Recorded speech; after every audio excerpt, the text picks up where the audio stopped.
चलो पहले question solve करते हैं, फिर उसके आगे बढ़ेंगे। ठीक,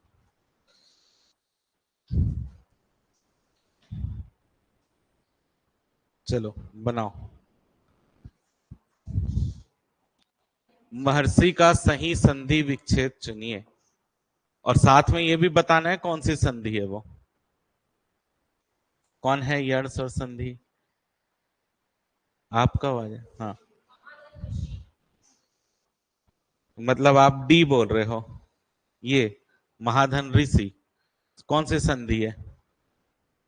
स्वर संधि तो है, स्वर संधि में कौन सी संधि है?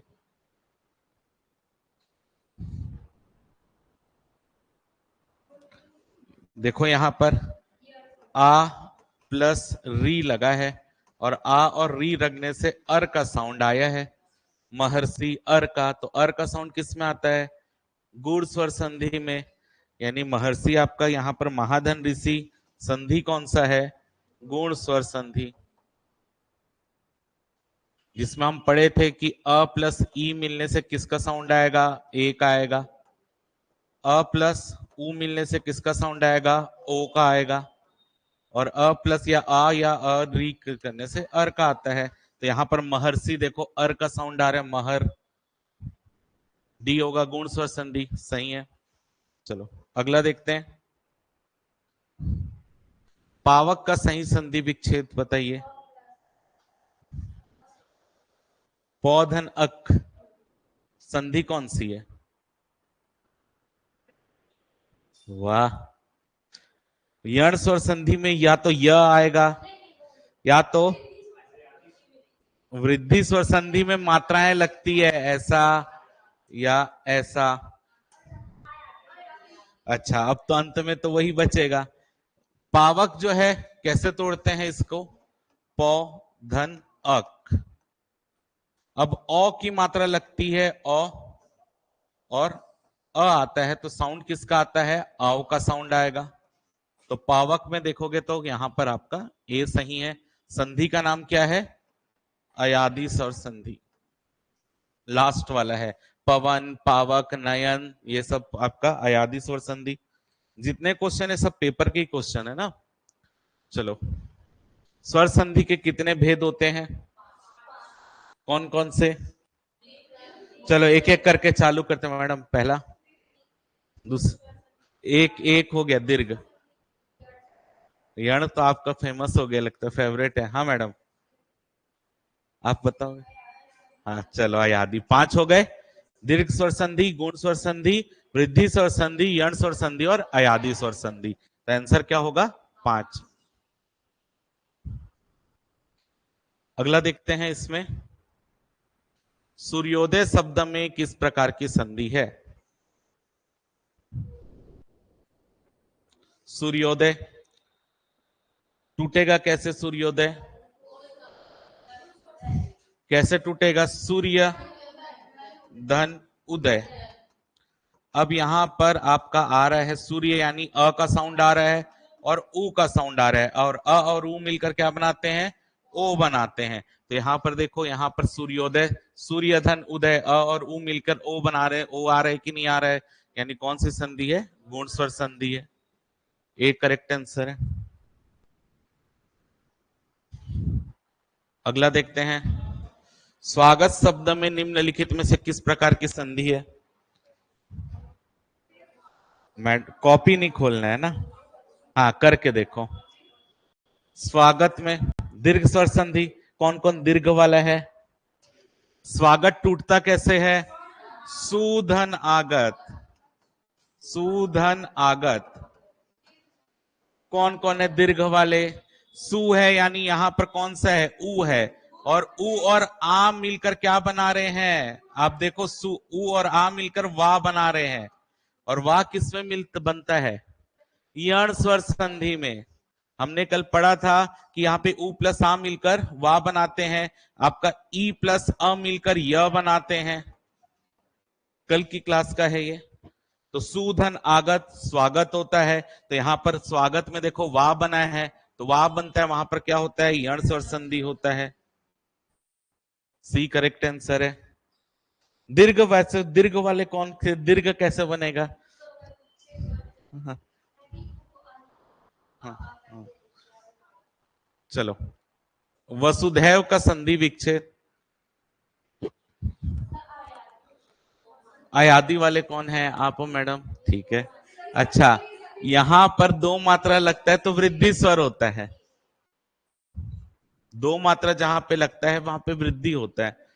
अगर इसका ये कल की क्लास में हमने इसको भी किया है, अगर आपको याद होगा तो इसको तोड़ते हैं हम वसुधा धन एव, वसुधा धन एव। और यहां पर देखो, यहां पर आ रहा है आ और यहां पर आ रहा है ए, और ये मिलकर क्या बनाते हैं? आई बनाते हैं। आई यानी दो मात्रा लगती है, और दो मात्रा जहां पे लगती है वहां पर क्या होता है? वृद्धि स्वर संधि होता है। ये इसका करेक्ट आंसर है। और कौन सा है? वृद्धि स्वर संधि है। चलो अगला देखते हैं, संधि क्या है? पहले पूरा पढ़ लो, बहुत सारे, सब में दो ही है। अच्छा, विकार को पकड़ना है। स्वर,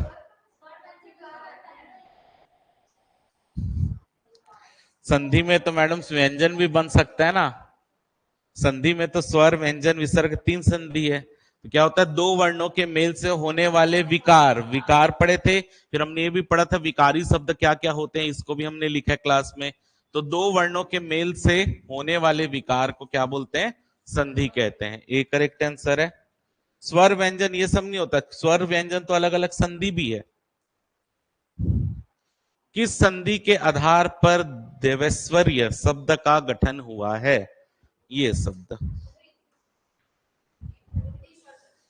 अब यहां पर ये दो मात्रा देख के वृद्धि मारे हैं, तोड़ना, तोड़ेंगे कैसे इसको? यहां पर आएगा देव धन ऐश्वर्य, तो यहां पर देव का आ रहा है अ और यहां पे आ रहा है ए। तो अ और ए मिलकर क्या बनाते हैं? आई बनाते हैं। तो यहां पर देखो आई बना है, तो क्या, कौन सी संधि होगी? वृद्धि स्वर संधि होगी। तीसरे नंबर वाला कौन नंबर से याद किए? कौन से नंबर में है मैडम? आप तो नंबर से याद करते हो। तीसरे नंबर वाला। चलो ये बताओ, कर्णोधार इनमें से कौन सी संधि है? कर्णोधार कौन सी संधि है? अयादि, दीर्घ, गुण और वृद्धि। तोड़ के देखो कैसे टूटेगा। कर्ण धन उद्धार। अब यहां पर अगर मैं देखूं, कर्ण यानी अ का साउंड आ रहा है, उ आ रहा है साथ में, और अ और उ मिलकर क्या बनाते हैं? ओ बनाते हो। कौन सी संधि में बनाते हैं? ओ गुण स्वर संधि में बनाते हैं। तो आंसर क्या होगा? गुण स्वर संधि। अगला देख लेते हैं, महेश्वर्य शब्द का संधि विच्छेद है। महाधन कौन सा? अब यहाँ पे ऐश्वर्य भी है, ऐश्वर्य भी है, बी वाला। तो यहां पर महाधन ऐश्वर्य कौन सी संधि हुई? यहां पर लगा है दो मात्रा, और दो मात्रा यानी वृद्धि स्वर संधि। तो 20 का करेक्ट आंसर है। अगला देखते हैं, अति धन उत्तम अत्युत्तम किस प्रकार की संधि है? अब मेरे को, और यहां पे मेरे को यह दिख रहा है, यहां पे मेरे को यह दिख रहा है, और अगर मैं इसको तोड़ूं तो ये छोटा ई है और छोटा ई के साथ ऊ है। तो छोटा ई और छोटा ऊ मिलकर क्या बनाते हैं? यू बनाते हैं। य में नीचे ऊ की मात्रा, क्योंकि यहाँ छोटा ऊ है इसलिए छोटा ऊ की मात्रा लगती है। तो किसमें होता है? यण स्वर संधि में होता है। अब यहाँ पर ई और ऊ मिलकर यू बनाती है, ई और अ मिलकर य बनाते हैं। ये भी पढ़े थे। चलो अगला देखते हैं, सदैव में प्रयुक्त संधि का नाम क्या है? स्वर संधि है, मेरे को उसमें कोई दिक्कत नहीं है। स्वर संधि में कौन सा संधि है? अगर मैं देखता हूं सदैव कैसे तोड़ेंगे? सदा धन एव, ये टूटेगा। अब यहां पर आ रहा है, यहां पर ए आ रहा है, और अ और ए मिलकर क्या बनाते हैं? अय बनाते हैं। और यहां पर दो मात्रा वैसी लगी हुई है, यानी क्या होगा? वृद्धि स्वर संधि होगा। यानी इसका आंसर क्या होगा? सी होगा, स्वर संधि उसके अंतर्गत वृद्धि स्वर संधि। अगला देखते हैं, चलो बनाओ। शब्द रचना के आधार पर कौन सा शब्द योग रूढ़ शब्द है?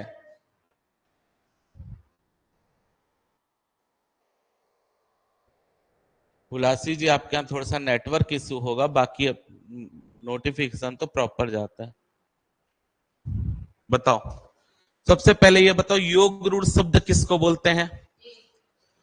एक नहीं, योग रूढ़ शब्द किसको बोलते हैं? बोलो ना मैडम, नहीं मालूम? हाँ, जहां दो अलग अलग शब्द मिलते हैं लेकिन वो अपने अर्थ को ना बताकर किसी तीसरे के अर्थ को बताते हैं। यहां पर जैसे जलज है, जल धन ज, जल धन ज का मतलब क्या हुआ यहां पर कि वो जो है जल में जन्म लेने वाला, ज का मतलब बताया था जन्म लेने वाला, द का मतलब देने वाला, ध का मतलब धारण करने वाला। तो यहाँ पर जल में जन्म लेने वाला, जल में जन्म कौन लेता है? कमल लेता है। यानी यहाँ पर जलज जो है एक तीसरे अर्थ को बता रहा है, कमल को। तो यानी योग रूढ़ शब्द कौन सा हुआ? जलज हुआ। समझ आ गया? अब कुशल कोई और तो अर्थ नहीं बता रहे हैं, पवित्र कोई और अर्थ बता रहे क्या, विनिमय कुछ और अर्थ बता रहे क्या? नहीं, तो ये तीसरे अर्थ को बता रहे हैं, तो उसी को क्या बोलते हैं हम? योग रूढ़ शब्द बोलते हैं, जो तीसरे अर्थ को बताता है। और समास में क्या बोलते हैं? बहुव्रीहि समास बोलते हैं। चलो, कौन सा शब्द इसमें भाववाचक संज्ञा नहीं है?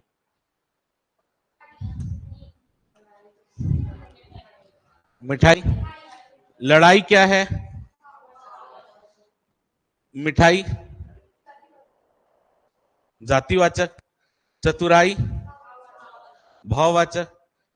उतराई,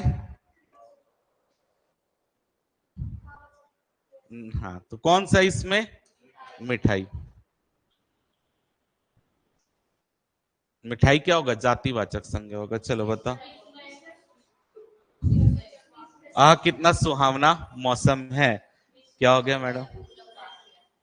यहां पर क्या लगा है? विस्मय बोधक चिन्ह लगा है, यानी ये विस्मय सूचक वाक्य हुआ। अगला देखते हैं, किस वाक्य में अच्छा शब्द विशेषण के रूप में प्रयुक्त हुआ है?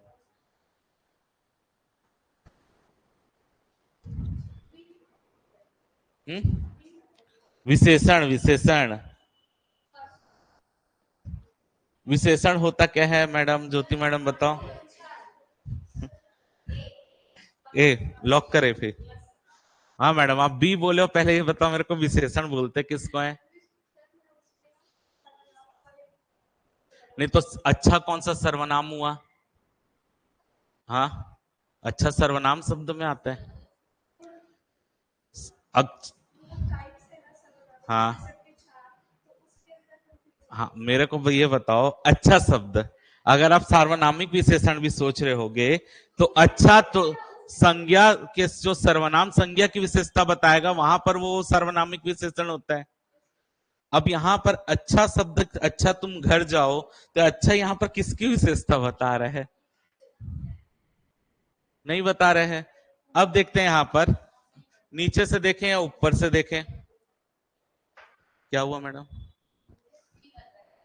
अच्छा, चलो देखते हैं। यह स्थान बहुत अच्छा है। अब देखो यहां पर जो अच्छा है, सबसे पहले विशेषण होता क्या है? ऐसे शब्द जो संज्ञा और सर्वनाम की विशेषता बताते हैं। अब देखो यहां पर स्थान जो है वो क्या है? कोई भी, चलो मैं स्थान की जगह लिख देता हूं कि रायपुर बहुत सुंदर है, रायपुर एक स्थान हुआ। तो यहाँ पर अच्छा क्या दिखा रहा है? संज्ञा की विशेषता दिखा रहा है कि नहीं दिखा रहा है? कि वह स्थान बहुत अच्छा है, वह लड़की बहुत सुंदर है, यानी वो लड़की की विशेषता बता रहे सुंदर है। यहाँ पे स्थान की विशेषता बता रहे अच्छा है, यानी यहाँ पर संज्ञा की विशेषता बता रहे, तो ये क्या हुआ? विशेषण हुआ। अब ये बहुत, इसमें क्या हुआ? अब ये विशेषण की भी विशेषता बता रहा है, उसको बोलते प्रविशेषण। जो विशेषण की भी विशेषता बताता है उसको बोलते प्रविशेषण। अगर मैं बोलूं यह लड़की सुंदर है, तो सुंदर है तो विशेषण हुआ। लेकिन अगर मैं बोलूं बहुत सुंदर है, तो सुंदर में भी बहुत सुंदर है, तो बहुत क्या हुआ? प्रविशेषण हुआ। प्रविशेषण का मतलब जो विशेषण की भी विशेषता बताए। अब यहां पर देखते हैं, अच्छा तुम घर जाओ। अब ये अच्छा किसकी विशेषता बता रहे? किसी की विशेषता नहीं बता रहे हैं, एक कॉमन सा सेंटेंस है, अच्छा तुम घर जाओ। यहां पर है तुमने अच्छा किया जो आ गए, यहां पर अच्छा किसकी विशेषता बता रहे, किसी की विशेषता नहीं बता रहे, अच्छा है वह अभी आ जाए, किसकी विशेषता बता रहे, किसी की नहीं बता रहे, यानी यहां पर विशेषण यही है। समझ आया? तो विशेषण में एक करेक्ट आंसर होगा इसका। चलो अगला देखते हैं, कौन सा शब्द इसमें विशेषण है आपको बताना है। न, कौन शीतलता बोल रहे हैं? अच्छा, आप भी शीतलता बोले हो ना मैडम? अच्छा, सच्चा। चलो, नम्रता, शीतलता, सच्चा, मिठास, बताओ। अरे सेंटेंस बोल के देख लो ना, सब में अपने सेंटेंस बना के देख लो। यह व्यक्ति सच्चा व्यक्ति है,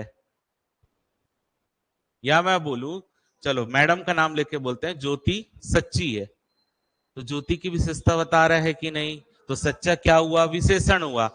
अब मैं, नम्रता तो हमारा भाववाचक संज्ञा होगा, अगर मैं बोलूं ज्योति नम्र है तब वो आपका विशेषण हुआ, लेकिन नम्रता क्या है, विशेषण से बनी हुई भाववाचक संज्ञा। पहली क्लास में, दूसरी क्लास में हुआ था ये।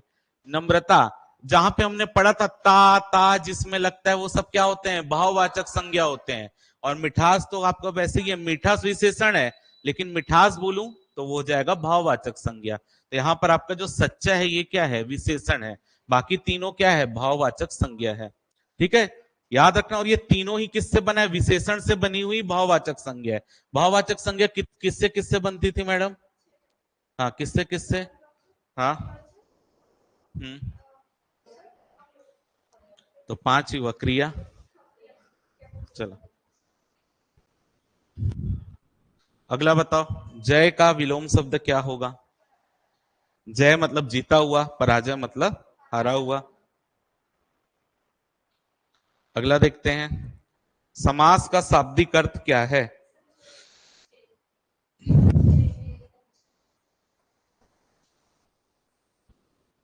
क्या हुआ? समास का मतलब क्या होता है, संक्षेप करना। और समास का विलोम शब्द व्यास, संधि का विलोम शब्द विच्छेद। हाँ, अब बताओ व्याकरणिक दृष्टि से शुद्ध शब्द कौन सा है?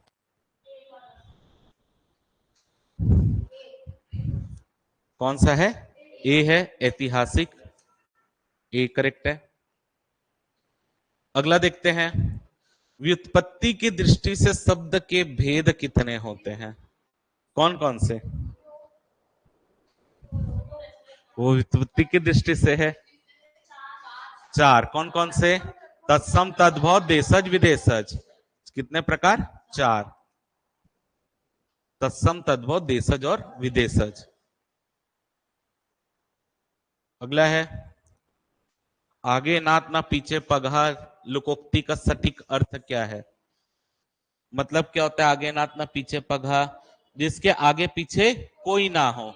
तो यहां पर देखो, स्वामी सर्वोपरि होता है, जानवर हो जाना ये सब तो नहीं, बंधन मुक्त रहना, जिसके आगे पीछे कोई नहीं, यानी किसी का बंधन ही नहीं है उसमें, तो सी करेक्ट आंसर होगा, बंधन मुक्त रहना। यहां पर किसी तरह की जिम्मेदारी ना होना ये भी इंगित कर सकता है, लेकिन उसके साथ हमको बंधन मुक्त, क्योंकि अगर किसी के आगे पीछे नहीं, यानी उसका कोई बंधन ही नहीं है। हम कल एक विलोम शब्द पढ़े थे बंधन, और उसका उल्टा क्या होता है, मुक्ति। बंधन मतलब साथ में रहना, मुक्ति मतलब कोई साथ में ना हो। तो इसका सटीक आंसर ये डी भी आ सकता है, डी भी ऐसा नहीं है कि नहीं आ सकता, लेकिन उससे बेहतर आंसर सी है। अगला देखते हैं, सब हो चुका है, जितने लोकोक्ति सब क्लास में हो चुका है।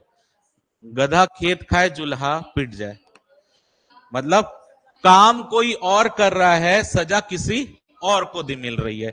तो अपराध करे कोई और, सजा पाए कोई और। सी करेक्ट आंसर होगा इसका। अगला बताओ, योगी राज शब्द है, और ऐसे शब्द मैं आप लोगों को करवाया हूं क्लास में।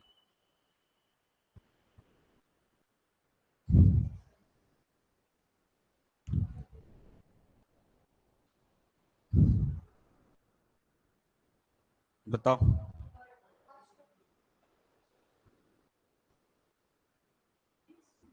वर्णक्रम की दृष्टि से अशुद्ध है, कैसे मैडम?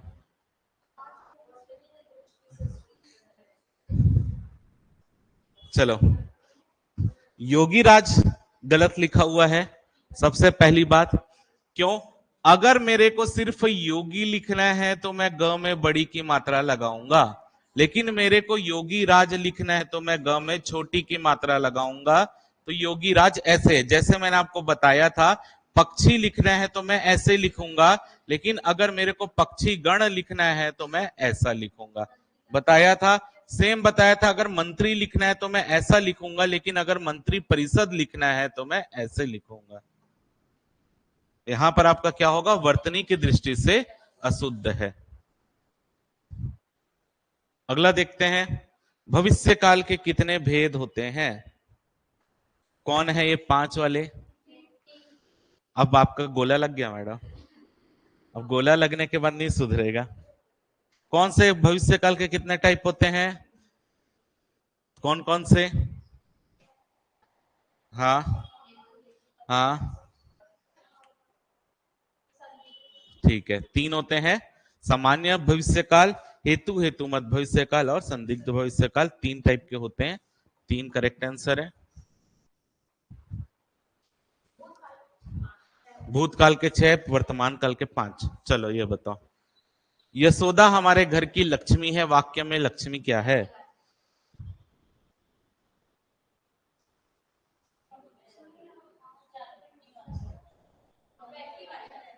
कौन कौन है व्यक्तिवाचक? एक बार हाथ उठा के थोड़ा सा बता दो व्यक्तिवाचक। जातिवाचक कौन कौन है ये बता दो। अरे और कौन सा? भाववाचक कौन कौन है ये बता दो। भाववाचक, अच्छा। मैडम आप कौन से वाले हो? जाति वाले हो? हाँ, भाव, हाँ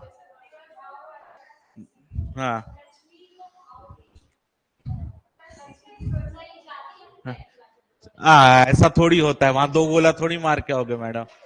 इतने सारे एग्जाम्पल इसके करवाया हूं क्लास में।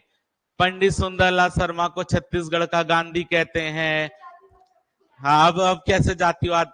यहाँ पर मैंने बताया भी था कि अगर मैं बोलूं, हाँ, तो यहाँ पर यशोदा हमारे घर की लक्ष्मी है, लक्ष्मी सिर्फ बोलता तो कौन सा होता? व्यक्तिवाचक होता। लेकिन अगर वहां पे लक्ष्मी किसी जाति को दिखा रहे, क्योंकि हम बोलते हैं घर की जो लड़कियां होती वो लक्ष्मी के बराबर होती हैं, तो वहां पर लक्ष्मी एक व्यक्ति को नहीं, एक जाति को दिखा रहा है। अगर सिर्फ लक्ष्मी सेंटेंस में दिया, मतलब वर्ड दिया होता लक्ष्मी कौन सी संज्ञा है, तो मैं लेता व्यक्तिवाचक संज्ञा। लेकिन जब वहां पे लक्ष्मी एक जाति का बोध करा रहा हो, यानी लक्ष्मी का मतलब यहां पर क्या है कि लक्ष्मी देवी, जो लक्ष्मी देवी यानी धन की देवी, बोलते हैं ना लड़कियां जो है वो घर की लक्ष्मी होती, तो यहां पर किसको दिखा रहा है? लक्ष्मी एक जाति को दिखा रहा है। जैसे अगर मैं ये भी एग्जांपल आपको कराया था, समुद्रगुप्त को भारत का नेपोलियन कहते हैं। नेपोलियन अपने आप में एक महान योद्धा था, वैसे समुद्रगुप्त भारत का एक महान योद्धा था। तो पूरे विश्व में जो महान योद्धा उसको किसकी उपाधि दे देते हैं? नेपोलियन की। जैसे अगर एक और मैं इसमें बताया था, अगर मैं बोलता हूं कि एक नॉर्मल एग्जांपल लेते हैं, वर्षा यहाँ की लता मंगेशकर, तो वर्षा क्या लता मंगेशकर है? क्या नहीं। वर्षा अच्छा गाती हो रही होगी इसलिए मैं उसको लता मंगेशकर बोल रहा हूं। तो लता मंगेशकर वहां पे किसको दिखा रहा है? एक जाति को दिखा रहा है। लेकिन सिर्फ लता मंगेशकर बोले तो वो एक व्यक्ति को दिखाएगा। समझ आ रहा है? तो सेंटेंस में यहां पर लक्ष्मी क्या हो गया? एक जातिवाचक संज्ञा हो गया। हाँ, यशोदा पूछता ही नहीं ना मैडम आपसे। यशोदा अगर नॉर्मल बोलेगा, सिर्फ सेंटेंस में भी बोलेगा, तब भी वो व्यक्तिवाचक ही है। आपको उसको घुमाना यहां पर है, इसलिए वो पूछे। और कम से कम कुछ नहीं तो हम 10 से 20 एग्जाम्पल लिखे थे इसके। कुंभकर्ण वाला लिखे थे, कालिदास वाला लिखे थे, शेक्सपियर वाला लिखे थे। चलो ये बताओ, किस वाक्य में गुणात्मक विशेषण का प्रयोग है? गुणवाचक विशेषण ना। कुलदीप जी, डी में आपको क्या डाउट हो गया? बी। देखो, कुछ खिलाड़ी मैदान में खेल रहे हैं, कुछ खिलाड़ी, गुण को तो नहीं दिखा रहा है, किसको दिखा रहा है? अनिश्चित संख्यावाचक। खिलाड़ी आप गिन सकते हो, यानी अनिश्चित संख्यावाचक। मोटा खिलाड़ी दौड़ नहीं पा रहा है, तो खिलाड़ी में उसकी विशेषता बता रहा है, तो ये बी हो गया। 3 खिलाड़ी मैदान में, 3 खिलाड़ी यानी निश्चित संख्यावाचक। आखिर किस खिलाड़ी को मैदान में चोट नहीं लगती? किस का मतलब? अनिश्चित संख्यावाचक। ठीक है, तो बी करेक्ट आंसर हुआ। अगला देखते हैं, तत्पुरुष समास में कौन सा पद प्रधान होता है?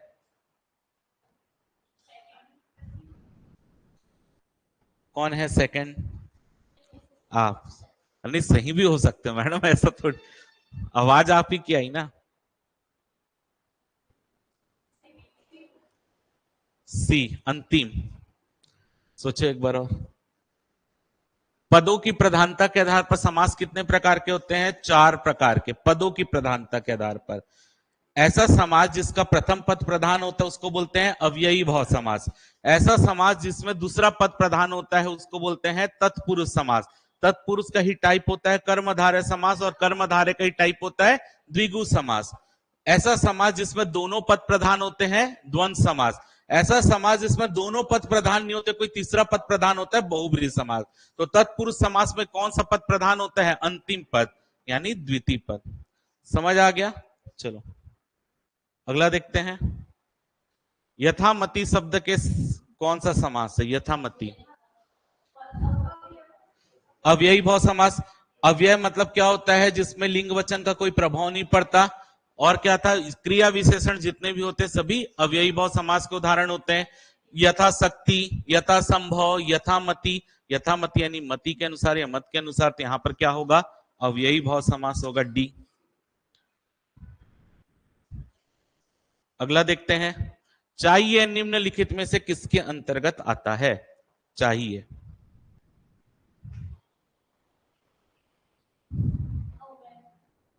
अव्यय। अभी आऊंगा आपके पास पूछने के लिए, एक्सप्लेनेशन के लिए। आपका आंसर मैडम? मैडम आप सोच लियो कि सोच रहे हो? अव्यय। चलो 2 का आंसर। आपका मैडम? आपका मैडम? ए मतलब अव्यय। हाँ। आपका मैडम? आपका पता नहीं है आप?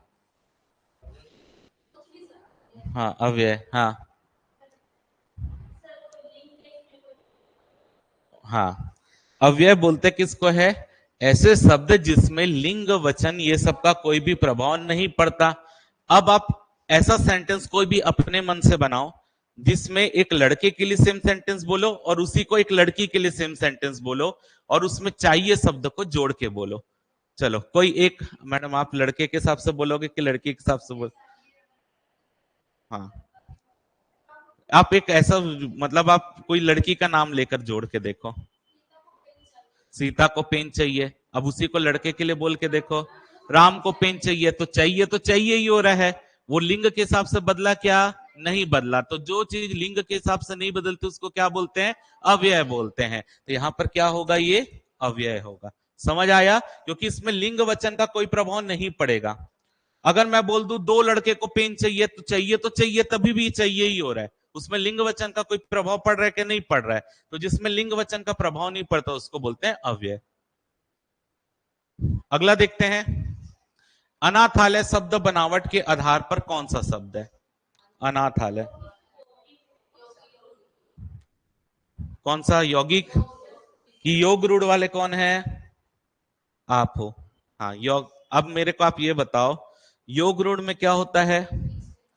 कोई तीसरा अर्थ देता है। अनाथालय आपको कौन सा तीसरा अर्थ दिया? आलय। हाँ हाँ तो अनाथालय क्या हुआ? अनाथों के रहने का स्थान। कोई तीसरा अर्थ आया क्या उसमें?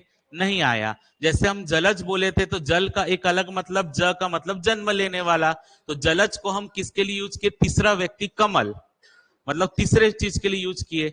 अगर मैं बोल दूं यहां पर त्रिनेत्र, त्रिनेत्र क्या हुआ? त्रि मतलब 3, नेत्र मतलब आंख, 3 आंख वाला, तो हम किसको बोलेंगे? शंकर जी। तीसरा अर्थ आया। तो यहां पर आपका तीसरा अर्थ निकला क्या कोई? अनाथालय में अनाथालय का मतलब क्या हुआ? जहां पे अनाथ रह रहे हो। तो क्या मतलब हुआ? ये यौगिक शब्द हुआ। जहां पर 2 अलग अलग शब्द रहते हैं और वो मिलकर एक ही अर्थ को दे रहे हैं, तो वहां पर कौन सा होता है? यौगिक शब्द होते हैं। तो 20 का करे। रूढ़ शब्द ऐसे शब्द जिसका खंड ही नहीं हो सकता, मतलब अगर खंड कर दिए तब भी वो दोनों का अलग अलग मतलब कुछ नहीं निकलेगा। अगला देखते हैं, किसी व्यक्ति के पास ऐसी वस्तु हो जो योग्य ना हो, तो उसके लिए उपयुक्त कहावत कौन सी है?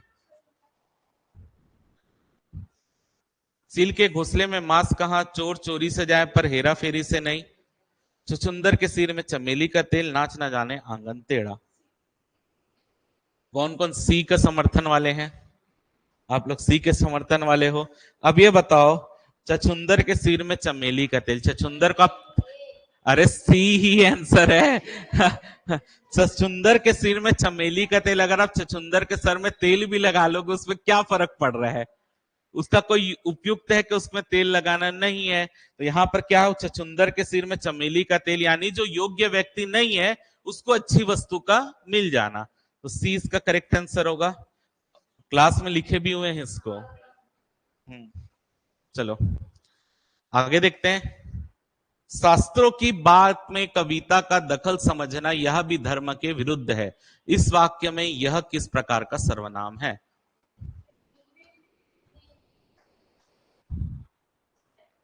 कौन है निश्चयवाचक वाले? आप हो मैडम, आप भी हो। हाँ मैडम, आप तो बताओ मैडम, आप तो सोच विचार में ही आगे नहीं बढ़ पा रहे हो। हाँ, लिंक लिंक तो उस दिन लिए थे आप।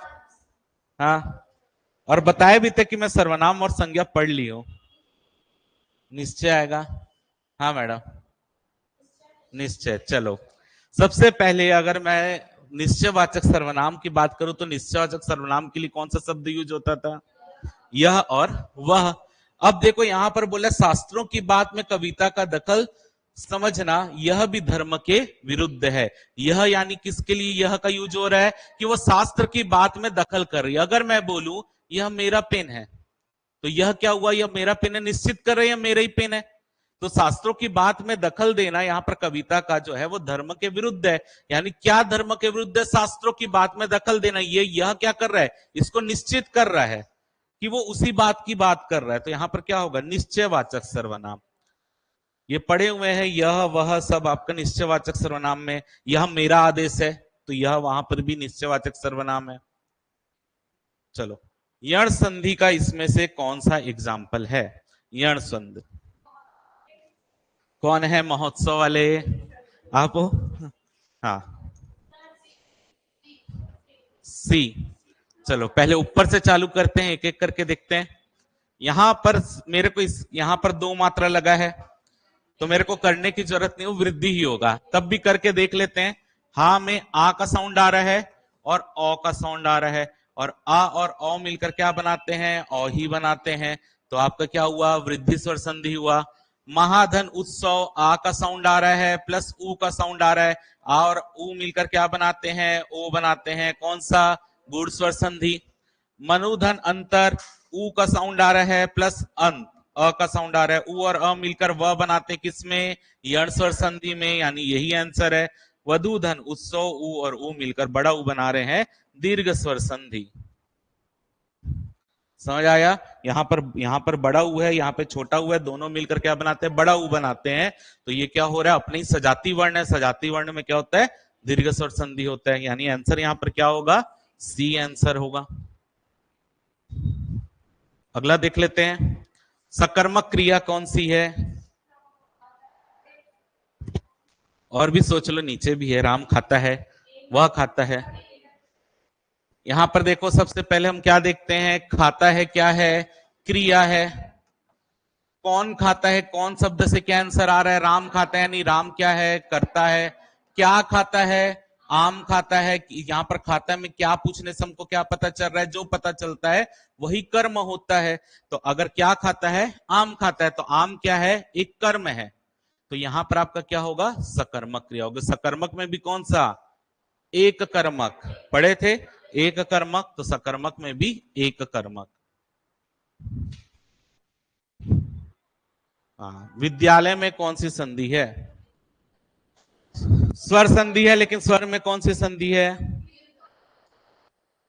विद्यालय कैसे तोड़ेंगे? विद्या धन आलय। अब यहां पर क्या आ रहा है? यहां पर भी आ का साउंड आ रहा है, यहां पर भी आ का साउंड आ रहा है, दोनों मिलकर यहां पर भी आ ही बनाएंगे। तो दीर्घ स्वर संधि। स्वर संधि में भी दीर्घ स्वर संधि। चलो, का वर्षा जब कृषि सुखानी, लोकोक्ति का अर्थ क्या है?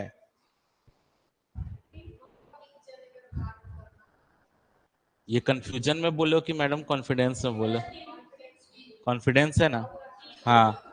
का वर्षा जब कृषि सुखानी, यानी कृषि सूख गई है उसके बाद पानी गिर रहा है, यानी पहले अकाल पड़ चुका है, अब पानी गिर रहा है, यानी अब वो पानी गिरेगा तो कृषि क्या वो खराब होगी, फिर से उग जाएगी क्या? नहीं उगेगी। यहाँ पर क्या हुआ? मौका बीत जाने पर कार्य करना व्यर्थ है। डी करेक्ट आंसर हुआ इसका। अगला देखो, उल्टी गंगा बहाना।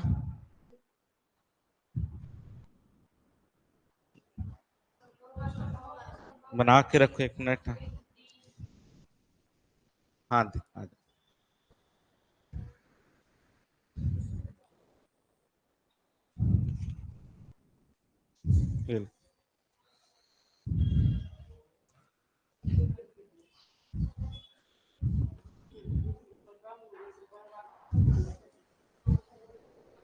क्या होगा बताओ? उल्टी गंगा बहाना, क्या गंगा उल्टी बह सकती है क्या? नहीं बह सकती, यानी असंभव को संभव करना। डी करेक्ट आंसर होगा। घाट घाट का पानी पीना। बहुत यात्रा करना, अधिक लोगों से मिलना, नए स्थानों में परिचित होना, या बहुत अनुभवी होना। बहुत अनुभवी होना। बोलते हैं ना, वो बहुत घाट घाट का पानी पिया, यानी बहुत अनुभवी है। अगला देखते हैं, संकेतवाचक विशेषण किसमें है? चलो बताओ। बहुत अच्छा क्वेश्चन है। जो बना लिया उसका विशेषण एकदम चुस्त दुरुस्त है। मैं कारण भी पूछूंगा ना अगर डी होगा तो। सोचो ना। कुछ व्यक्ति आ रहे हैं, दूर कोई आ रहा है, फलाना ठिकाना। अब बताओ।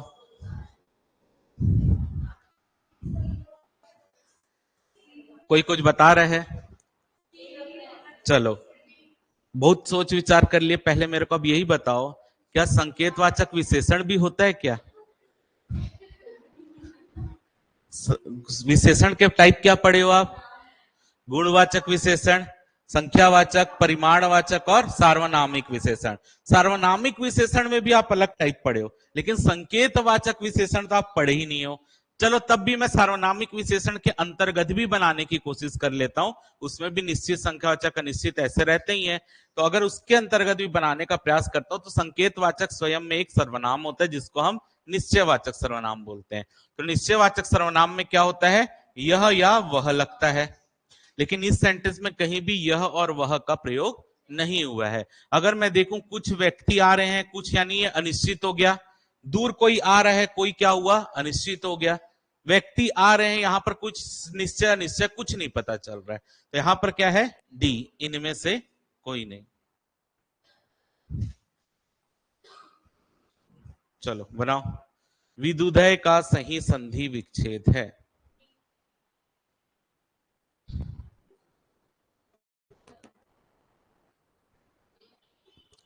मतलब आपके हिसाब से ध में ये छोटा हुआ आना चाहिए। वधु कैसे लिखते हैं मैडम? वधु? नहीं नहीं, वधु कैसे लिखते हैं पूछ रहा हूँ। वधु में छोटा ऊ लिखते हैं कि बड़ा ऊ लिखते हैं? वधु ऐसे सही है कि ये ऐसे सही है? वधु